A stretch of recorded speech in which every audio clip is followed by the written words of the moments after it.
اللہ تعالیٰ نے ہمیں حضور اکرم صلی اللہ علیہ وسلم کے واسطہ سے مکمل نظام حیات اسلام عطا فرمایا ہے۔ اسلام نے جن چیزوں کو حلال فرمایا ہم اس کو حلال سمجھیں، اس پر عمل کریں، جن چیزوں کو حرام فرمایا ان کو حرام سمجھیں اور ان سے بچنے کی کوشش کریں۔ قرآن کریم میں اللہ رب العزت نے ہمیں واضح طور پر فرمایا ما آتاکم الرسول فخذوہ وما نہاکم عنہ فانتہوا، جو چیز میرا پیغمبر دے اس کو لے لو، جس سے منع کرے اس سے تم باز آ جاؤ۔ شریعت اسلامیہ نے جن چیزوں سے بطور خاص منع کیا ہے اور اس کو بہت بڑے درجے کا جرم قرار دیا ہے، ان میں ایک چیز سود ہے۔ آپ سود کے بارے میں قرآن کریم کی آیات، احادیث مبارکہ، رسول اکرم صلی اللہ علیہ وسلم کے ارشادات پڑھیں گے تو آپ کا اندازہ ہوگا کہ سود کس قدر خطرناک ہے، کتنا بڑا جرم اور گناہ ہے، اور اس کے اندر کتنے نقصانات، مفاسد اور خرابیاں موجود ہیں۔ اللہ تعالی ہمیں اسے بچنے کی توفیق عطا فرمائے۔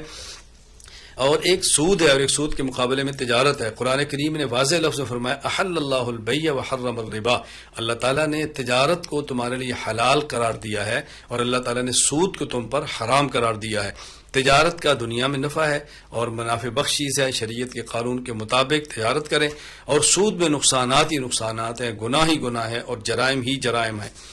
سود صرف اس امت پر حرام نہیں بلکہ ان سے پہلی امتوں پر بھی اللہ تعالیٰ نے سود کو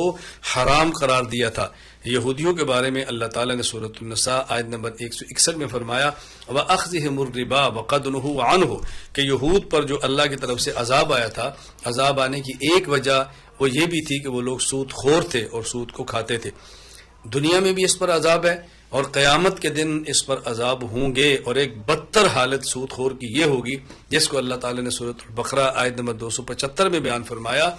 لا یقومون الا کما یقوم الذی یتخبط الشیطان من المس،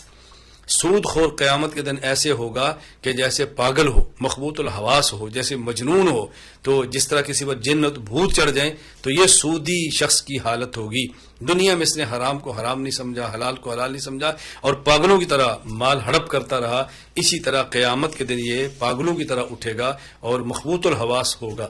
ہمیں اس کا بہت زیادہ خیال کرنا چاہیے۔ رسول اکرم صلی اللہ علیہ وسلم نے سود کے بارے میں واضح ارشادات آپ کے موجود ہیں۔ مسند احمد حدیث نمبر 3754، حضرت عبداللہ بن مسعود رضی اللہ عنہ فرماتے ہیں رسول اکرم صلی اللہ علیہ وسلم نے فرمایا الربا وان کثر فان عاقبته تسیر الی قل، سود اگرچہ دیکھنے میں وقتی طور پر زیادہ نظر بھی آئے، انجام اس کا یہ ہے کہ یہ تباہ ہوتا ہے، مال کم ہو جاتا ہے، مال گھٹ جاتا ہے، انجام اس کا انتہائی خطرناک ہے۔ اس لیے اس کو اچھی طرح ذہن نشین فرما لے اور سود سے بچنے کی کوشش کرنی چاہیے۔ نبی کریم صلی اللہ علیہ وسلم نے سود کے بارے میں اس قدر وعید ارشاد فرمائی ہیں اللہ نبی کریم صلی اللہ علیہ وسلم نے لعنت فرمائی ہے سود خور پر۔ صحیح مسلم حدیث نمبر 4100، حضرت جابر رضی اللہ عنہ فرماتے ہیں لعن رسول اللہ صلی اللہ علیہ وسلم آکل الربا وموکلہ وکاتبہ وشاہدیہ وقال ہم سوا، نبی کریم صلی اللہ علیہ وسلم نے سود کھانے والا، سود کھلانے والا، سود کو لکھنے والا، سود پہ گواہی دینے والا، ان سب پر لعنت فرمائی ہے۔ اور حدیث پاک موجود ہے سنن ابن ماجہ حدیث نمبر 2274، حضرت ابو ہریرہ رضی اللہ عنہ فرماتے ہیں نبی کریم صلی اللہ علیہ وسلم فرمایا الربا 70 حوبا،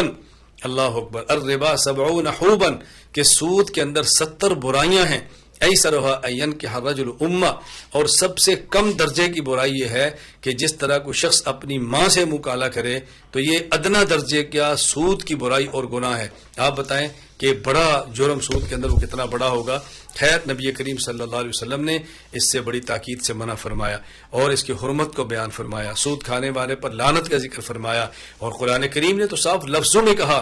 سود خور کے بارے میں، فرمایا دیکھو فَإِن لَّمْ تَفْعَلُوا فَأْذَنُوا بِحَرْبٍ مِّنَ اللَّهِ وَرَسُولِهِ، اگر سود خور نے سود کھانا نہ چھوڑا اور سود سے باز نہ آیا تو یہ اللہ کی طرف سے اعلان جنگ ہے۔ دیکھیں اللہ تعالیٰ نے دو قسم کے طبقات کو اعلان جنگ فرمایا ہے، سود خور کو اعلان جنگ قرآن کریم میں ہے، اور اللہ کے ولی سے عداوت رکھنے والے کو اعلان جنگ صحیح بخاری حدیث پاک کے اندر موجود ہے۔ جب دو طبقات یا دو شخصوں یا دو فریقین میں جنگ ہوتی ہے، یہ بات ذہن نشین فرما لیں، جنگوں میں ایک طبقہ دوسرے طبقے کی سب سے اہم ترین چیز کو تباہ کرتا ہے، اللہ کے یہاں سب سے قیمتی چیز ایمان ہے، باقی چیزوں کے اللہ کے یہاں کوئی ویلیو، کوئی حیثیت نہیں ہے۔ اس لیے سود خور کے پاس آپ کو گاڑی نظر آئے، مکان نظر آئے، بظاہر بنگلہ نظر آئے، خدا کی ایسی کوئی حیثیت نہیں، انجام اس کا بھی گندا ہوگا، یہ بھی ختم ہوں گے، لیکن اللہ کے یہاں سب سے اہم چیز ایمان ہے۔ تو جب اللہ کسی سے اعلان جنگ فرماتے ہیں تو اس کے ایمان کو ختم فرماتے ہیں۔ کہیں ایسا نہ ہو کہ سود کھانے کی وجہ سے دل پر سیاہ نقطے بن جائیں، توبہ نہ کریں، دل سیاہ ہو جائے اور انجام یہ نکلے کہ ایمان کی نعمت سے محروم ہو جائیں اور بغیر ایمان کے اللہ کے چلے جائیں۔ بہت خطرناک معاملہ ہے۔ اس لیے مجھے اور آپ کو، ہر فرد کو کوشش کرنی ہے کہ سود سے بچنا ہے، اس پر ارادہ نہیں کرنا، اس پر فیصلہ کریں، اور جس شخص کے پاس پیسے موجود ہوں اور بینک میں جمع ہوں وہ کوشش کرے کہ اپنے پیسے صرف اور صرف ایسے بینک میں، ایسے اکاؤنٹ میں رکھے جس کے بارے میں علماء کرام کی رائے یہ ہو کہ یہ غیر سودی ہے۔ بس سود سے جان چھڑائیں اور نہ سود کھائیں، نہ سود کھلائیں، نہ سود کے معاون بنیں۔ اللہ تعالی ہمارے مال کو، ہماری جان کو، ہماری اولاد کو، ہمارے گھر کو، ہماری نسلوں کو دین کے لیے قبول فرما لے۔ شب و روز ہم اس کام میں لگے رہیں۔